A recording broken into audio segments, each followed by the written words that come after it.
The news reports a heavy snowstorm caused by the passage of a group of asteroids near Earth. Meanwhile, an elderly woman named Elga is knitting in front of the television. Suddenly, a strange noise coming from the ventilation system startles her. Thinking it might be rats, she calls the exterminator Frank. He says she had called him earlier and asks if she has a parrot, but she denies owning any pets. It becomes clear that Elga suffers from some form of dementia. When Frank arrives, she doesn't recognize him or remember why he came. He tries to explain that he was called because of the noises in the vents, but Elga insists nothing of the sort exists. The next moment, something stirs again inside the ducts, and Frank realizes it's not rats. Frightened, Elga lets him in. As he investigates the source of the sound, he notices red stains on the floor near the vent grill. Carefully, Frank peers inside and sees a person still alive, writhing in pain. Suddenly, a creature approaches from behind and makes him scream in terror. He tries to escape, but the being seizes him and drags him into the ventilation system. Once he disappears, Elga completely forgets what happened and calmly resumes knitting. Yet the noise returns, disturbing her again. Without hesitation, she picks up the phone to call another exterminator. 4 days earlier, a small asteroid entered Earth's atmosphere and struck a residential building. It crashed inside a dollhouse, but it wasn't an ordinary asteroid. In fact, it was a mysterious glowing egg. Seconds after impact, a spider hatched from it. Meanwhile, Charlotte sneaked into the room through the air ducts and noticed the hole in the window. At that moment, she saw the spider crawling onto her hand. Alarmed by footsteps in the hallway, Charlotte quickly placed the creature inside a matchbox and slipped back through the ducts. Moments later, Hunter entered and discovered the broken window. Assuming Charlotte was responsible, he angrily complained to his stepfather, Ethan, demanding he fix the glass since he was the building's caretaker. Later, Charlotte returned to her room and placed the spider inside a glass jar. Soon after, Ethan passed by and asked if she had been in Hunter's room. Charlotte denied it, but Ethan suspected the lie and forbade her from visiting her cousin again. While taking a work call, since he was also a comic book artist, Charlotte named the spider Stam and posted a photo of it online. Immediately afterward, her mother, Heather, interrupted and asked Charlotte to watch over her younger brother, Liam, while she worked in another room. Reluctantly, Charlotte agreed, sketching while occasionally glancing at her brother. At one point, she spotted a cockroach on the table and caught it. Right then, Sting emitted a strange sound, and Charlotte realized the spider was hungry. She tossed the cockroach into the jar and became distracted long enough for Sting to begin spinning webs. Meanwhile, Ethan was repairing the pipes in the downstairs apartment of their neighbor Maria when a cockroach fell onto his face. Startled, he pulled it off, and Maria confirmed there was an infestation in the building. Their conversation was interrupted by the baby crying upstairs, prompting Maria to encourage him to return home. At the same time, Charlotte caught another cockroach and fed it to Sting, watching as the arachnid quickly wrapped it in silk. Feeding an unknown, fast-growing creature was a terrible idea. Charlotte was nurturing a monster without the slightest notion of the danger it posed. Ethan came back, and still at the doorway, Heather handed Liam to him before rushing out to help her mother, Helga, lie down. At the elderly woman's apartment, Heather found Helga and Hunter watching an old movie. After helping her mother settle in, Helga, confused, said she had knitted a sweater for Charlotte, and that one day she would introduce Heather to her daughter, unaware that she was already speaking to her. With tenderness, Heather only smiled and tucked her in. Back in their apartment, Ethan and Charlotte sat down to discuss the comic book project they were creating together. He excitedly told her that the new print run had increased to 45,000 copies, a clear sign of growing success.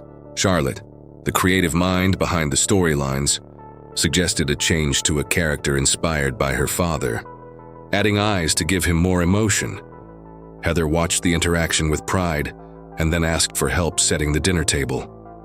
Later, Ethan revisited the sketches for their project and erased the eyes Charlotte had added to the character. Feeling conflicted, he decided to check on what his daughter was working on. In her room, he found drawings of Sting and praised Charlotte's artistic talent. However, she noticed her father's hesitation in accepting her earlier idea and said she understood. but asked him not to pretend anymore. While everyone slept, Sting, now considerably larger, escaped silently from the jar. It moved through the ventilation ducts until it invaded Elga and Hunter's apartment. In the dim light, the household's parrot was the first to sense the monstrous creature's presence, letting out a piercing cry that echoed throughout the room. The next morning at breakfast, Charlotte tried to share some spider facts, but her parents were too busy with work to pay attention. Frustrated, she returned to her room. Heather handed Liam back to Ethan, even though she knew he also needed to work. Suddenly, the silence was broken by Hunter's terrified scream. He had found the parrot's remains completely torn apart. Ethan rushed to the elderly woman's apartment and grimaced in disgust at the animal's carcass. Hunter blamed rats and called the exterminator again. Frank was shocked by what he saw, but insisted it definitely wasn't the work of rats. He explained that rats don't dissolve their prey before eating. He began applying treatment and assured them the problem was solved, unaware that the creature had already returned to its jar. He should have investigated further. The parrot's death was clearly unusual. His haste to declare the matter resolved only allowed the creature to keep growing. Meanwhile, Charlotte was watching cat videos when Sting started imitating the sounds. She prepared to feed it more captured cockroaches, but a mothball rolled off the package and landed near the jar, making Sting visibly agitated. Curious, Charlotte picked up the mothball and brought it closer. When it touched the web, she realized the substance dissolved the silk. The spider panicked and nearly shattered the glass trying to escape. Charlotte managed to contain it in time, noticing that Sting had grown even larger. Frank continued his treatment around the building and eventually reached Charlotte's room. She insisted there was no need to fumigate there, as it would make Sting nervous. Frank assumed Sting was the name of a cat. Charlotte explained it was her pet spider. He remarked that it wasn't a good idea to keep creatures with more than 4 legs at home. When he asked to see it, he recoiled in shock at its size and quickly left. After seeing how large Sting was, Frank should have alerted the authorities, or at the very least the building's caretaker, proving himself an incompetent professional. Later that night, Charlotte fed Sting more cockroaches, but the creature was growing too fast and seemed to need something bigger. In the middle of the night, Sting escaped again to hunt through the ducts. The creature reached Maria's apartment, where she was sleeping on the couch with her dog, Bonnie. The animal quickly sensed the danger and began barking. Irritated at being woken, Maria kicked the dog out of the room. She then went to the kitchen to take some medication and picked up a family photo. At that moment, Sting appeared from behind the picture frame and leapt directly onto Maria's face, biting her cheek. She fell, hitting her head hard. Dazed, she staggered into the bathroom and looked at the wound in the mirror. Suddenly, nausea and paralysis overcame her. She collapsed again, striking her head on the edge of the bathtub, but still managed to glimpse the spider approaching. Sting crawled onto her body, reached her face, and entered through her mouth. Moments later, it tore out of her abdomen from the inside. The next morning, Charlotte asked her parents about Eric, the upstairs neighbor.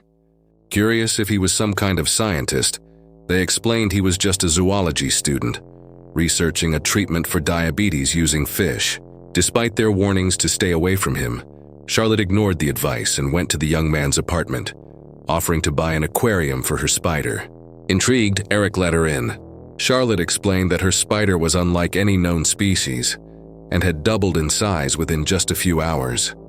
Concerned, Eric offered to lend Charlotte an aquarium, but asked that she leave the spider with him for further study. Taking the creature to a specialist was Charlotte's first smart decision, but she should have told her parents the truth instead of acting behind their backs. Meanwhile, Ethan and Heather heard strange noises coming from the ventilation. Ethan removed the grill to check and was startled when Bonnie, who had been hiding there, suddenly leapt out. Regaining his composure, he took the dog back to Maria's apartment.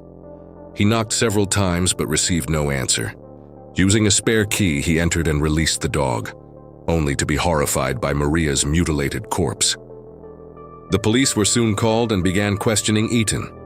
Their conversation was interrupted by a call from Eric, warning that Charlotte should not keep the spider at home, as it was an unknown and likely dangerous species. Confused, Ethan immediately went upstairs to speak with Eric. Even as he denied that Charlotte had a spider, Eric insisted that the creature needed to be handed over to the authorities. He then revealed how much the spider had already grown and how dangerous it had become. Faced with its size and behavior, it was clear they were dealing with something completely out of control. Worried, Ethan returned home and asked Charlotte why she had never mentioned keeping a venomous spider. The girl jumped off the couch and ran to Eric's apartment to retrieve her pet, but no one answered the door. Back home, Charlotte accused Ethan of stealing her spider. Outraged, she said his stories were worthless and that he had erased the character resembling her father on purpose. She then revealed that her real father was much better than Ethan. The provocation cut him deeply.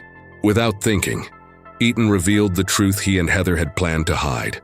Charlotte's father wasn't living in Thailand, as they claimed, but nearby, and simply refused to see her. The revelation left Charlotte stunned.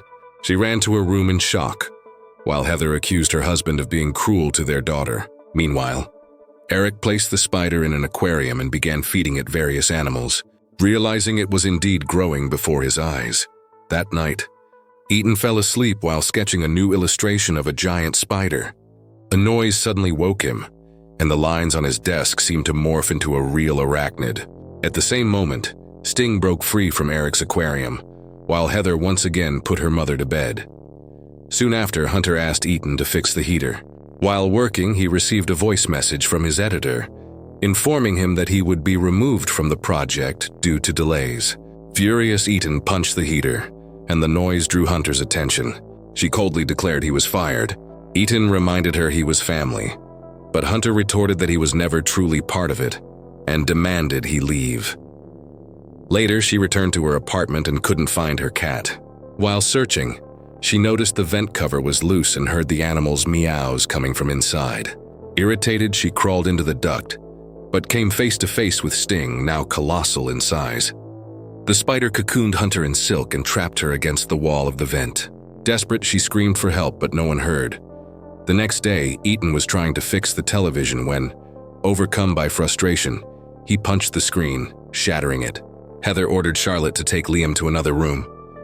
Then she warned Ethan that if he continued losing control in front of the children, they would have to divorce. Charlotte put Liam down and put on her headphones. Unaware that Sting was moving across the ceiling and walls into her parents' bedroom, the spider attacked Ethan and Heather by surprise, paralyzing them both and dragging them into its nest in the ducts. Meanwhile, Charlotte was feeding the dog, now living with them, but Bonnie refused to eat and barked frantically. Only then did she remove her headphones and notice the mess in her parents' room. Soon after, she heard strange noises and Bonnie's barking echoing from the ventilation. Cautiously peeking into the duct, Charlotte suddenly saw Sting lunge straight at her. Charlotte's mistake of wearing headphones in the middle of a crisis nearly cost everyone their lives. In a life-threatening situation, hearing is one of the most important senses. She managed to push a wardrobe against the opening just in time, but the creature didn't stop. As she tried to recover, the spider invaded Liam's room and dragged him into its lair. Charlotte realized too late and begged for her brother's return, but Sting gave no answer. Even shaken, Charlotte quickly regained her composure, put on her grandmother's sweater, prepared a mothball solution, and poured it into the water dispenser to repel the creature. She then entered the ducts and found Bonnie's mutilated body. Soon after, she reached Eric's apartment and found him trapped in a cocoon on the ceiling. She ran to Helga and asked if she had seen anything frightening. Helga said she had seen a black dog running through the house. She tried to pet it, but it ran away. Charlotte understood it wasn't a dog. Smelling her grandmother's shawl, she confirmed that Sting was indeed terrified of mothballs. She rushed to the kitchen, dissolved all the mothballs she could find, filled containers with the solution, and poured some over herself before heading off to rescue her parents. Meanwhile, Ethan regained consciousness and began screaming. Charlotte ran to him and found him hanging in a cocoon above an abyss. She asked him to hold on tight as she poured the solution onto the webs, which began to dissolve. Using mothballs as a weapon was genius. Charlotte had observed the creature's weakness and turned it into her greatest advantage. Freed, Ethan almost escaped, but heard Liam crying. He and Charlotte ran toward the sound, but Sting appeared right above them. Both lost their balance and fell into the basement. The spider froze in front of the girl's face, but Ethan managed to grab the spray and douse Sting, forcing it to retreat. Crying, Charlotte apologized for everything, but Ethan reassured her, saying it wasn't her fault and that they would face this together. At that moment, events circled back to the beginning. Helga opened the door to exterminator Frank, who soon ended up in the basement with Ethan and Charlotte. Disoriented and furious, Frank tried to escape but found no way out. He lunged at Ethan, demanding freedom, and poured the last bottle of diluted solution over himself. Sting reappeared through the ducts, and Frank opened fire with a nail gun. He managed to wound the creature, but one of the nails ruptured the irrigation system, washing the solution off their bodies. Believing he had won, Frank was grabbed by the spider, which wrapped him in silk and bit his head clean off. Shocked, Ethan and Charlotte hid inside a trash compactor, where they found Heather and Liam stuck to the wall. After using the mothball solution, Ethan freed his wife and son, reuniting the family, but Sting returned to the nest. Ethan tried to activate the compactor, but the button was off.